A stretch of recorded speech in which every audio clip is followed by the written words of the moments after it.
Biologia, primeira série, capítulo 11, gravando. Boa tarde, gente. Mais uma semana que a gente está aqui no nosso encontro virtual. Eu tô morrendo de saudade da gente se encontrar, gente, tá? Ficando difícil, né, essa distância, mas a gente segue com força e com foco. Bom, a gente hoje vai falar sobre as doenças causadas por protozoários. Lembrando que na semana que vem, a gente não vai falar de um capítulo novo, nós vamos fazer uma recapitulação das principais informações desses últimos capítulos. Então, a gente vai dar uma parada para vocês poderem dar uma respirada e aí a gente faz uma revisão das informações mais importantes e é uma maneira também de vocês poderem tirar as dúvidas que tenham surgido ao longo das semanas e ao longo dos exercícios que vocês vêm fazendo, tá bom? Só para vocês saberem disso. Então aproveitem para já irem separando, né, anotando todas as questões ou até os próprios exercícios que vocês tenham tido dificuldade para vocês poderem aproveitar esse dia e a gente resolver todos esses problemas, tá legal? Hoje, então, a gente vai falar sobre as doenças causadas pelos protozoários. Vocês vão acompanhar aí no livro de vocês. Eu hoje vou fazer essa aula, né, utilizando o livro online, então vocês podem ir acompanhando as informações no livro de vocês. A gente começa falando das doenças causadas pelos flagelados. Então, observa aí na imagem que a gente tem, né, alguns exemplos de flagelados. O primeiro que a gente vê aqui é um tricomonas, uma giardia, um trypanosoma e uma leishmania, né? Nós vamos falar das infecções, das doenças causadas por eles. A gente começa falando da tricomoníase, que é causada pelo Trichomonas vaginalis, que causa infecções urogenitais.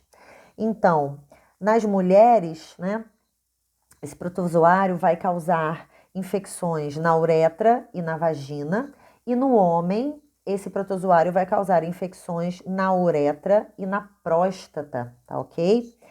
A principal forma, né, da gente adquirir esse protozoário é através da relação sexual desprotegida, né? Então, o seu parceiro ou a sua parceira está contaminada e aí você tem uma relação sexual desprotegida e você é contaminado também.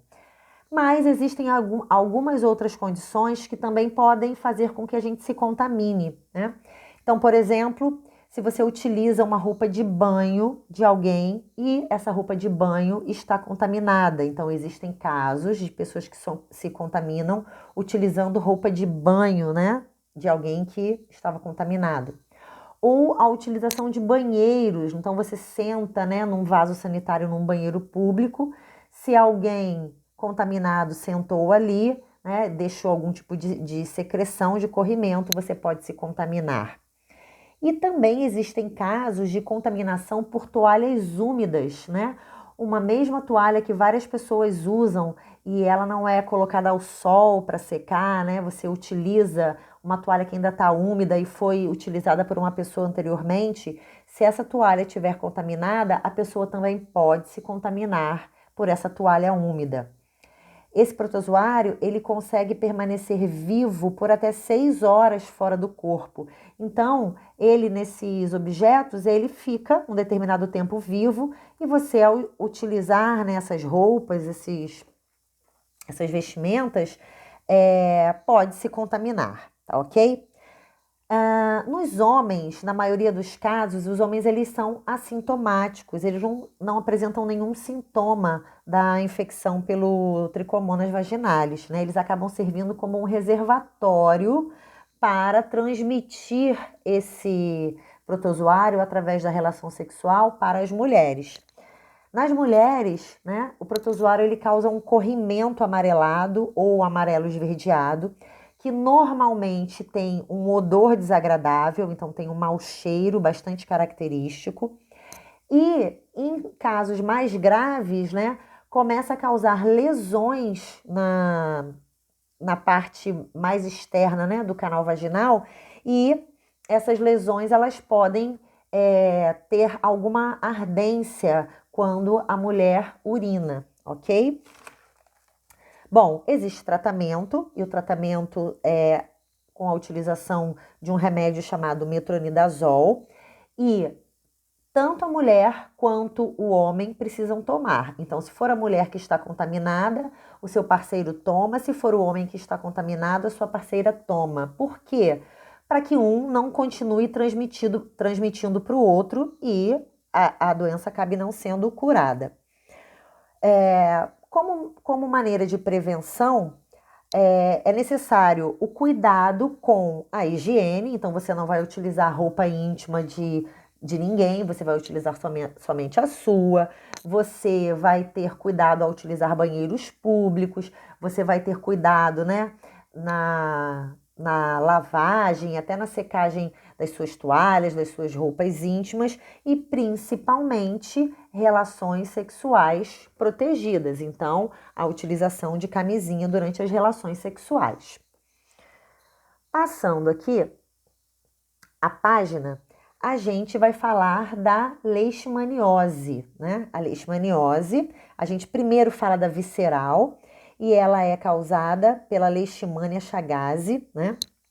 Então, esse protozoário, ele é transmitido pela picada da fêmea do inseto flebotomínio, né? Que é um mosquitinho da espécie Lutzomia longipalpis, tá ok? Então, a fêmea desse mosquito, ela pica, né? Então, ela primeiro, ela se contamina quando ela pica um animal infectado, né? Então, ela picou um animal infectado, se contaminou e, ao picar o homem, ela transmite esse protozoário para o homem. O que vai acontecer é que esse parasita, ele migra e ele chega até as células do fígado, né? Até os hepatócitos. Então, ele entra na corrente sanguínea através da picada do mosquito e ele alcança principalmente fígado e baço, onde ele vai romper essas células, tá? Além disso, existem casos que também podem ocorrer lesões renais, tá? Então, por isso é que ele é chamado, né, essa leishmaniose é chamada de visceral, porque na verdade o parasita ele vai atingir as vísceras e causar lesões e causar danos a essas vísceras. Os principais sintomas são febre, diarreia, fraqueza, anemia, a perda de peso e é claro que na condição mais grave, né, vai causar a hepatoesplenomegalia, que é exatamente esse aumento do fígado e o posterior rompimento das células do fígado, tá ok? Além disso, existe também a leishmaniose, que é a leishmaniose tegumentar. Ela é causada por uma espécie diferente de leishmania. Então, a leishmaniose visceral é causada pela Leishmania chagas e a leishmaniose tegumentar é causada pela Leishmania brasiliensis. Essa espécie, obviamente, principalmente aqui no Brasil, ok? É o mesmo mosquito, né, que pica o homem, né, um mosquito que tenha se contaminado pelo protozoário a partir, né, de um animal contaminado, e ele pica o homem. Nesse caso, o protozoário, essa espécie, né, vai causar lesões nas células tegumentares e essas lesões são lesões de difícil cicatrização, né? Então, nesse caso, ele não vai migrar para os órgãos, ele fica mais superficial e aí ele causa essas lesões superficiais, né? Que são lesões que custam a serem curadas, a serem tratadas, tá ok? A medida profilática que se tem é exatamente o controle, né, do mosquito que transmite, né? Então, o controle do mosquito ele vai evitar que a doença seja transmitida. Depois a gente tem aí a doença de Chagas. Vocês observam aqui, né, o Trypanosoma cruzi, que é o protozoário que causa a doença de Chagas, tá ok? Esse protozoário, ele é transmitido através do barbeiro, né? Então, o barbeiro, ele é um inseto da espécie Triatoma infestans, e ele é o responsável por transmitir esse tripanossoma para os seres humanos. Como é que ocorre isso? Um barbeiro que esteja infectado pelo protozoário, ele vai picar o ser humano e no momento em que ele pica, ele elimina as suas fezes. O problema é que essa picada, ela causa uma reação de coceira, né? Então a pessoa, ao coçar essa região da picada, ela acaba espalhando as fezes desse barbeiro pela lesão da picada. E isso vai fazer com que aquelas fezes contaminadas com o protozoário penetrem na ferida e, obviamente, atinjam o organismo dos seres humanos, né? O local onde ocorreu essa picada e, consequentemente, ocorreu a penetração dos protozoários é um local que forma um inchaço. E esse inchaço ele é chamado de chagoma de inoculação ou sinal de Romanã, né? Então, fica um localzinho inchado exatamente onde houve a picada do barbeiro, tá? Por que ele tem esse nome? Porque ele tem hábito noturno, então ele normalmente pica a pessoa quando a pessoa está dormindo. E uma das regiões que mais ficam expostas é a região da face, porque imagina que esteja numa época mais fria, que a pessoa se cobre o corpo inteiro, porém deixa o rosto exposto. Então ele vai nessa região do rosto e pica exatamente nessa região. Alguns dos sintomas, né, os sintomas que são observados mais rapidamente são cansaço, a febre e o inchaço dos linfonodos. O que acontece é que a pessoa ela pode começar a apresentar sintomas mais graves depois de muitos anos do momento em que essa infecção foi causada. Então, dentro de um período de 10 a 20 anos, a pessoa pode apresentar sintomas que são muito graves, principalmente relacionados ao coração. O principal deles é a hipertrofia desse coração, então o aumento do coração, né? Obviamente que isso vai causar problemas cardíacos e a pessoa, né, pode inclusive chegar à morte dependendo da gravidade desses problemas. O principal mecanismo de profilaxia é o combate ao barbeiro, então evitar a proliferação desse animal, evitar condições, né, que propiciem a manifestação desse animal. Observe essa imagem que a gente tem aí nessa página, que a gente vê aqui na parte roxa o ciclo de vida do tripanossoma nos barbeiros e nessa parte rosa o ciclo de vida do tripanossoma na espécie humana ou em algum outro mamífero que ele possa contaminar, tá? Então observa que esse tripanossoma, né, ele vai contaminar o próprio barbeiro. Então suponhamos esse barbeiro ele ainda não está contaminado pelo protozoário, ele pica uma pessoa que está contaminada. Então esse protozoário ele passa para o estômago desse barbeiro, o intestino e estômago desse barbeiro. Lá ele vai se reproduzir, né? E ao se reproduzir, quando esse barbeiro defecar, quando esse barbeiro eliminar as suas fezes, ele também será eliminado junto com essas fezes do barbeiro.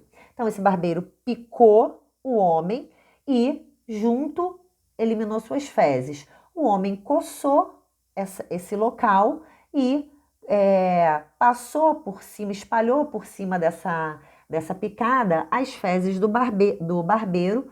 Com isso, o protozoário penetra no organismo do ser humano e ele vai penetrar nas células onde ele vai se reproduzir, né? Então, ele se reproduz e fica na corrente sanguínea ou ele se reproduz e infecta novas células. Bom, seguindo aqui, então, nós temos uma outra doença que também é causada por flagelado, que é a doença do sono. Ela é causada pelo Trypanosoma brucei, tá? Não é essa imagem aqui, não. Essa imagem diz respeito à próxima doença. O Trypanosoma brucei, que é transmitido pela mosca chamada de tsetse, que é a Glossina palpalis, né? Por que essa doença é chamada de doença do sono? Porque esse protozoário, ele causa lesões no sistema nervoso.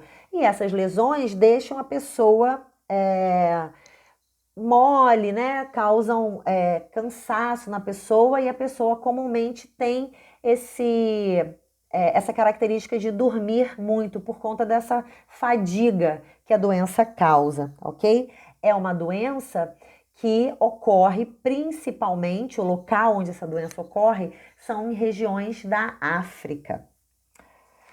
Depois disso, né, o último flagelado que a gente vai falar é a Giardia lamblia, que é essa que a gente está vendo nessa imagem aqui. Então, a Giardia lamblia, ela causa a giardíase, deixa eu virar um pouquinho para cá. Ela causa a giardíase, que significa que esse protozoário, ele se localiza, ele atinge o intestino delgado dos seres humanos, onde ele se reproduz, né? E ele causa, né, por afetar o intestino delgado, ele causa cólicas intestinais. Então, esse protozoário, ele atinge o organismo dos seres humanos quando nós nos alimentamos, né, ou comemos alimentos contaminados ou bebemos água contaminada. Então, a giardia, ela fica aderida a parede do intestino delgado e, com isso, ela causa problemas no funcionamento do intestino, né, por conta da presença dela aderida lá nas paredes do intestino, tá bom? Depois, então, a gente passa para as doenças causadas por ciliados. Então, observem que apenas uma doença, né, para a espécie humana é causada por um protozoário ciliado, e essa doença é a balantidiose, que é causada pelo Balantidium coli, tá? Esse Balantidium coli, ele também vai ficar no intestino dos seres humanos, e por conta disso, ele causa diarreia, e essa diarreia ela tem fortes cólicas intestinais. Além disso, uma outra característica dessa doença é o fato das pessoas fazerem fezes, né, evacuarem, ou seja, eliminarem fezes com sangue, tá legal? A contaminação ela também ocorre através de água e de alimentos contaminados por fezes, tá? Principalmente por fezes de suínos que apresentem, né, os cistos desse parasita. Então, a maneira de prevenir é exatamente os cuidados com higiene, né? E os cuidados também com a ingestão tanto de água quanto de alimentos. Cuidado para que não estejam contaminados. Depois disso, a gente fala das doenças causadas por sarcodíneos. Então, a gente tem aí, nesse caso, né, esse primeiro que a gente observa aí, é a amebíase, né? Então, a amebíase, ela é causada pela entamoeba histolítica, tá? Nessa imagem aqui, a gente está observando uma representação, né, dessa amebíase aqui no intestino humano, tá? Então, ela vai se localizar no intestino e, obviamente, assim como os outros, né, protozoários que a gente observou que ficam associados ao intestino, elas causam diarreia, né? Então, as amebas, elas podem formar cistos e esses cistos, eles sobrevivem durante longos períodos fora do hospedeiro. Esses cistos, eles são liberados nas fezes humanas contaminadas e esses cistos eles podem contaminar também alimentos e a água. Então, se a gente ingere um alimento contaminado ou água contaminada, a gente vai ingerir o cisto da ameba. Preste atenção que são muito comuns os casos de amebíase por conta de verduras e folhas, né, principalmente alface, que não tenham sido lavados adequadamente, né? Porque a gente sabe que essas hortaliças, elas precisam ser lavadas, precisam ser deixadas de molho durante um período, né, com o vinagre, para poder eliminar todos esses cistos. E muitas vezes, quando você se alimenta na rua, você não tem certeza se a pessoa que manipulou aquele alimento teve esse cuidado. Então, é bastante comum da pessoa se alimentar de um alface ou de uma hortaliça que não tenha tido esse cuidado na sua higienização e se contaminem com a ameba por conta disso, tá? Então, essas amebas, elas atingem os vasos sanguíneos, então elas chegam na região intestinal, causam lesões na parede do intestino, atingem os vasos sanguíneos e elas podem causar graves lesões no fígado, nos pulmões e no cérebro, ok? As condições mais comuns da amebíase são aquelas que estão relacionadas apenas a esse comprometimento intestinal, então há quadros de diarreia, né? Mas em situações mais graves, ela pode estar relacionada com esses acometimentos do fígado, dos pulmões e do cérebro. Bom, é claro que quando a gente fala em relação a isso, a maneira de prevenir são medidas de higiene e de saneamento básico, ok? Para que haja o controle, né, na proliferação desse protozoário. Depois a gente fala, então, e na verdade é a última parte, é o último grupo, a gente fala das doenças causadas por esporozoários. E aí a gente tem duas doenças para falar. A gente tem a malária e a gente tem a toxoplasmose. Então, primeiro, vamos falar a respeito da malária. A malária, ela é causada pelo protozoário Plasmodium, e esse Plasmodium pode ser de 3 espécies diferentes. Então, Plasmodium é o gênero, e ele pode ser o Plasmodium malariae, ele pode ser o Plasmodium vivax e ele pode ser o Plasmodium falciparum, tá? Ele é transmitido pela picada da fêmea do mosquito Anopheles darlingi, que é esse que a gente está observando aqui na imagem. Vocês têm a mesma imagem aí no livro de vocês, dá para ver um pouquinho melhor, tá? O que acontece? O protozoário, ele penetra no organismo humano através da saliva do mosquito. Então, percebe que, por exemplo, é diferente do que a gente falou em relação à doença de Chagas, né? Onde o protozoário ele está nas fezes do barbeiro. No caso da malária, o protozoário ele está na saliva do mosquito. Então, o mosquito pica e elimina essa saliva na picada com o protozoário. Esses protozoários, eles chegam ao fígado, né? Eles se instalam nas células do fígado e eles rompem essas células do fígado, que são os hepatócitos. Quando eles rompem as células do fígado, eles voltam à circulação sanguínea. Voltando à circulação sanguínea, eles conseguem infectar as hemácias.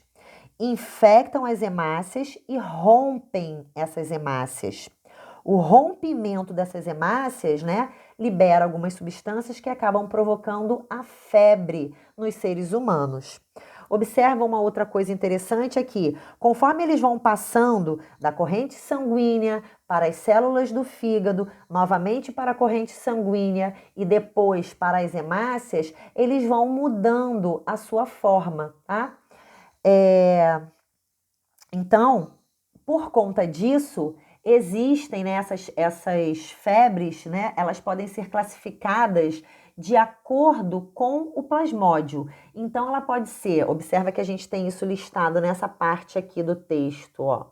Ela pode ser uma febre terçã benigna, que é causada pelo Plasmodium vivax, né, e é uma febre que ocorre de 3 em 3 dias.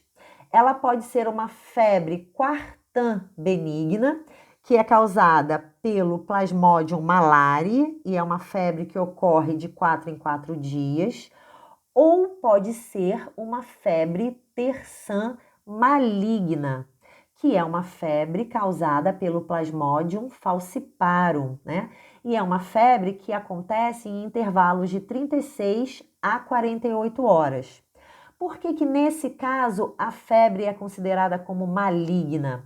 Porque nesse caso as hemácias elas vão se aglutinar, ou seja, elas vão formar aglomerados como se fossem coágulos que provocam a obstrução, né, dos vasos sanguíneos onde essas hemácias estão, e isso pode levar à morte do indivíduo. Essa obstrução ela pode, né, causar problemas tão graves, ela pode obstruir a circulação sanguínea para regiões tão importantes do corpo que ela pode, inclusive, causar a morte do indivíduo, tá legal? Uma outra coisa importante quando a gente fala também em relação à malária é que quando, né, e isso a gente tem, né, vocês conseguem observar em maiores detalhes nessa imagem aqui do ciclo de vida. No inseto, né, essa partezinha azul aqui mostra o desenvolvimento do protozoário no inseto. Então, no inseto, os protozoários eles penetram no estômago, onde eles vão se reproduzir no estômago desse inseto. Do estômago, esse protozoário ele vai migrar para as glândulas salivares. Então, quando o protozoário pica o homem, ou perdão, quando o mosquito pica o homem, esse protozoário ele já se encontra nas glândulas salivares e é por isso que ele é eliminado junto com a picada. Mas a reprodução desses protozoários no inseto ocorre no seu estômago e do estômago é que esses protozoários migram para a região das glândulas salivares, ok?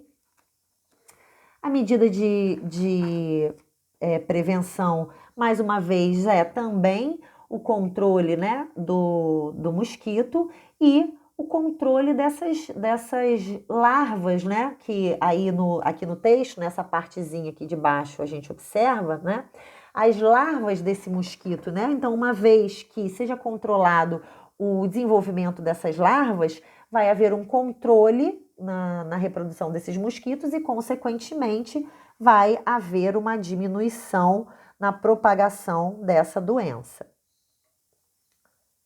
Por último, deixa eu passar a folhinha aqui, nós temos que falar da toxoplasmose, que é causada pelo protozoário Toxoplasma gondii, né? Esse protozoário, ele pode ser introduzido no organismo dos seres humanos de 3 maneiras. Então, a primeira maneira pode ser através dos cistos desse protozoário, que são eliminados das fezes dos gatos. Então, os gatos, eles representam o hospedeiro definitivo desse protozoário. Os cistos desse protozoário, eles são eliminados com as fezes dos gatos. Então, se você manipula, né, algo numa região onde existam fezes de gatos, você pode se contaminar com esses cistos. Isso é muito comum, né, para quem cria gatos, né, e precisa cuidar, né, dos locais onde esses gatos deixam suas fezes, né? Então, as pessoas têm que manipular com cuidado. Outra maneira é através de carne mal cozida, que contenham esses cistos, tá? E a terceira maneira é através da infecção intraplacentária. Então, se a gestante, né, é contaminada pelo protozoário, esse protozoário ele pode atravessar a placenta e contaminar o feto, ok? É por isso que um dos exames que as gestantes fazem durante o seu pré-natal é exatamente o exame da toxoplasmose, ok? Bom, qual o problema da toxoplasmose? Ela pode causar encefalite, né, que é uma inflamação do encéfalo, e ela pode causar lesões no nervo óptico. Então, é muito comum, né, quando a gente ouve falar de casos de toxoplasmose, a pessoa que tenha a toxoplasmose dela ter a visão afetada, porque o protozoário ele acaba afetando esse nervo óptico, causando lesões nesse nervo óptico, tá? As medidas de profilaxia, quais são? Bom, as fezes dos gatos, elas devem ser eliminadas, né, em ambiente adequado, né, então em sacos de lixo, né, para que elas não contaminem os ambientes. E a pessoa que manipula isso depois precisa fazer a higienização das mãos, né? A pessoa também precisa ter cuidado ao manipular as carnes, então a pessoa vai cozinhar, vai preparar o almoço, né? Vai manipular uma carne crua. Ela, obviamente, não pode fazer isso com as mãos sujas, então ela precisa lavar a mão antes de manipular essas carnes cruas, tá? E, obviamente, as gestantes, elas precisam evitar o contato direto com as fezes desses gatos, né? Então, elas precisam tomar esse cuidado para que elas não se contaminem com esses protozoários. Ok, gente? Como vocês podem ver aí, né? Terminou o capítulo, tá? As orientações para vocês, né, saberem o que vocês precisam fazer, elas estão lá no nosso roteiro, no Google Class. E, obviamente, que vocês sabem que no nosso horário de aula eu estou disponível no Google Class para poder tirar todas as dúvidas e auxiliar vocês enquanto vocês estiverem fazendo as atividades. Lembrando que a nossa próxima aula será uma aula de recapitulação, que é uma aula que vocês também irão aproveitar para poder tirar as dúvidas em relação aos capítulos anteriores, ok? No mais, gente, é isso, tá? Se cuidem, estudem e na semana que vem a gente se encontra. Beijo no coração de cada um, fiquem com Deus.